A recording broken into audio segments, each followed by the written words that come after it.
ഓം നമോ ഭഗവതേ വാസുദേവായ. ഓം നമോ ഭഗവതേ വാതനാഥായ.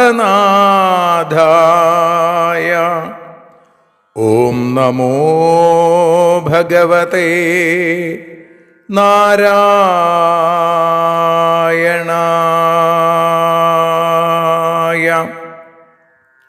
ഏവർക്കും നാരായണീയ മധുരം ആസ്വദിക്കാൻ ഒരിക്കൽ കൂടി സ്വാഗതം. മൂകം കരോതി വാചാലം പങ്കും ലംഘയത്തെ ഗിരിം യൽകൃപാതമഹം വന്ദേ പരമാനന്ദമാധവം. അഖിലാനപരാധാന്മേ ക്ഷമസ്വ കരുണാനിധേ പ്രസീദ മൽഗുരോ നാഥ ജനകായ നമോ നമഃ. അഖിലാനപരാധാന്മേ ക്ഷമസ്വ കരുണാംബുധേ പ്രസീദ മൽപ്രിയേ നാഥേ മാതൃരൂപേ നമോസ്തുതേ. സദാശിവസമാരംഭാം ശങ്കരാചാര്യമധ്യമാം അസ്മദാചാര്യപര്യന്താം വന്ദേ ഗുരുപരമ്പരാം. നാരായണീയത്തെ പറഞ്ഞിടുമ്പോൾ നാരായണാഖ്യനെ നമിച്ചിടുന്നു. നാരായണൻ വായുപുരത്തിലീശൻ നാവിൽ നിറഞ്ഞെന്നെ തുണച്ചിടേണേ. മോക്ഷക്കടൽ ഭാഗവതം പ്രസിദ്ധം മെല്ലെ കടഞ്ഞു നവനീതമഹോ ലഭിച്ചു. മന്നിൽ നരന്നു ഹരിഭക്തി ലഭിക്കുവാനായി മേൽപുത്തൂരേക്ക്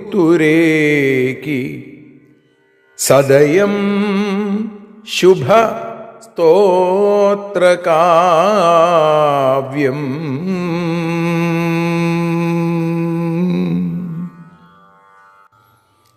മേൽപുത്തൂർ നാരായണ ഭട്ടതിരി ഭക്തിയും വിഭക്തിയും ചേർത്ത് ഭഗവാന്റെ പാദത്തിൽ സമർപ്പിച്ച നറുനവനീതമത്രേ ശ്രീമന്നാരായണീയം.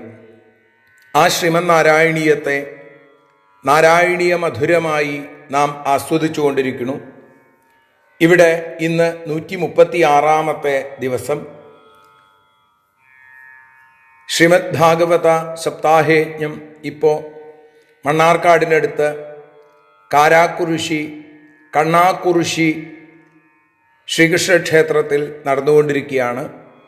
അത് തിങ്കളാഴ്ചയാണ് സമർപ്പിക്കപ്പെടുക, 18-ാം തീയതി ഉച്ചയോടുകൂടി.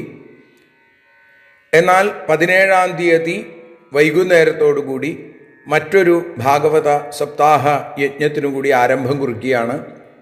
അത് എൻ്റെ ഗൃഹത്തിനടുത്ത് അല്ലെങ്കിൽ ചാലക്കുടിക്കോ മാളയ്ക്കൊക്കെ അടുത്ത് എന്ന് പറയാവുന്ന പാമ്പുമേക്കാട് ആ നാഗരാജ സന്നിധിയുടെ സമീപത്തായിട്ട്, അല്ലെങ്കിൽ അവിടുന്ന് ഏകദേശം അടുത്തായി അഷ്ടമിച്ചിറ എന്ന സ്ഥലത്ത് മഹാദേവ ക്ഷേത്രത്തിൽ ഭാഗവത സപ്താഹം നാളെ ആരംഭിക്കുകയാണ്, വൈകുന്നേരം മാഹാത്മ്യത്തോടുകൂടി. അപ്പോൾ എല്ലാവരെയും ഇക്കാര്യം അറിയിച്ചും കൊണ്ട് നമുക്ക് ഇന്ന് 13-ാമത്തെ ദശകത്തിലെ 8-ാമത്തെ ശ്ലോകത്തെ വിചാരം ചെയ്യാം. ശ്ലോകം അർത്ഥം ശ്ലോകം ശ്രീഹരിയം.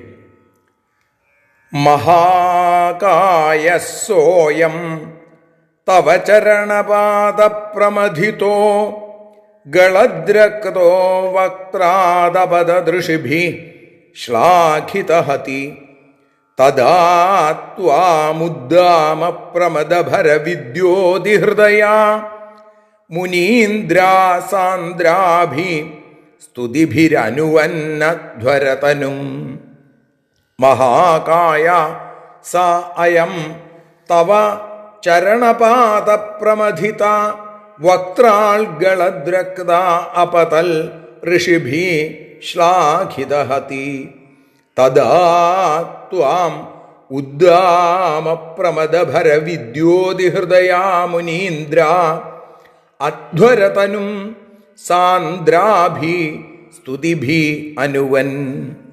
മഹാകായ സ അയം, മഹാകായമായിരിക്കുന്ന വലിയ ആകാരത്തോടു കൂടിയ നല്ല തടിച്ച അവൻ, ആ ഹിരണ്യാക്ഷൻ, ആ അസുരൻ, തവ ചരണപാദപ്രമഥിത, അങ്ങയുടെ കാൽച്ചവിട്ടേറ്റ് ചതഞ്ഞ് വായിൽ നിന്ന് വക്ത്രാൽ ഗളദ്രക്ത, വായിൽ നിന്ന് ചോര കക്കിയപ്പോൾ ചോര വായിൽ നിന്ന് വന്നുകൊണ്ടിരിക്കെ അപതൽ താഴെ വീണു.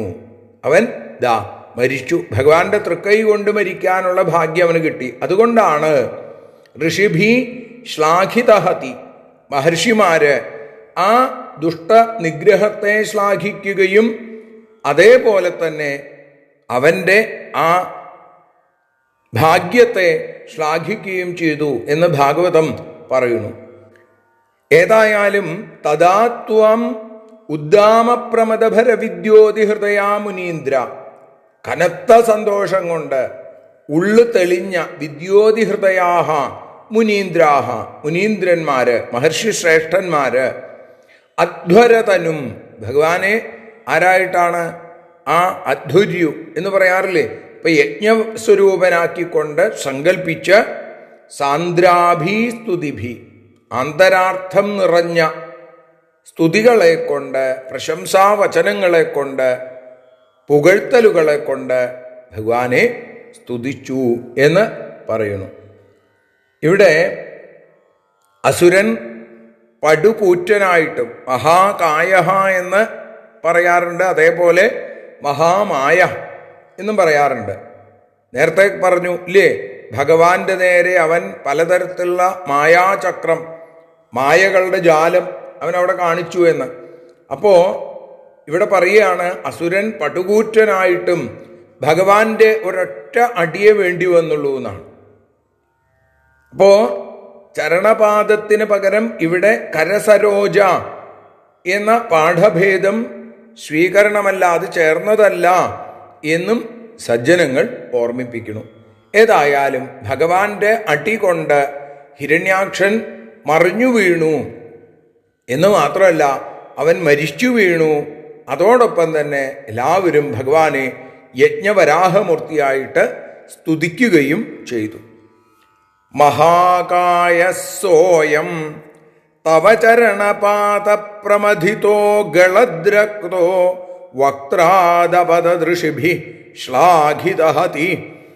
തദാ ത്വാമുദ്ദാമപ്രമദഭരവിദ്യോതിഹൃദയാ മുനീന്ദ്ര സാന്ദ്രാഭി സ്തുതിഭിർ അനുവന്നധ്വരതനും. ഇനി നമുക്ക് ആ ശ്രീഹരിയത്തിൻ്റെ ഭാഷാഗാനം പാടാം. നാരായണ നാരായണ നാരായണ നാരായണ നാരായണ നാരായണ വരാഹമൂർത്തേ. പാദാനുഗ്രഹത്തിനാലോ അസുരനോ ചത്തു വീണു, പാദപൂജ ചെയ്തു മുനിജന സഞ്ജയം. യജ്ഞസ്വരൂപ ഭാവേന സ്തോത്ര സഹസ്രങ്ങൾ ചൊല്ലി, യജ്ഞവരാഹമൂർത്തിയോ സംപ്രീതനായി. നാരായണ നാരായണ നാരായണ നാരായണ നാരായണ നാരായണ വരാഹമൂർത്തേ. കായേന വാചാ മനസേന്ദ്രിയർവാ ബുദ്ധ്യാത്മനാ വാ പ്രകൃതേ സ്വഭാവാൽ കരോമി യദ്യൽ സകലം പരസ്മൈ നാരായണായേതി സമർപ്പയാമി. സർവത്ര നാരായണ നാമസങ്കീർത്തനം. നാരായണ നാരായണ നാരായണ.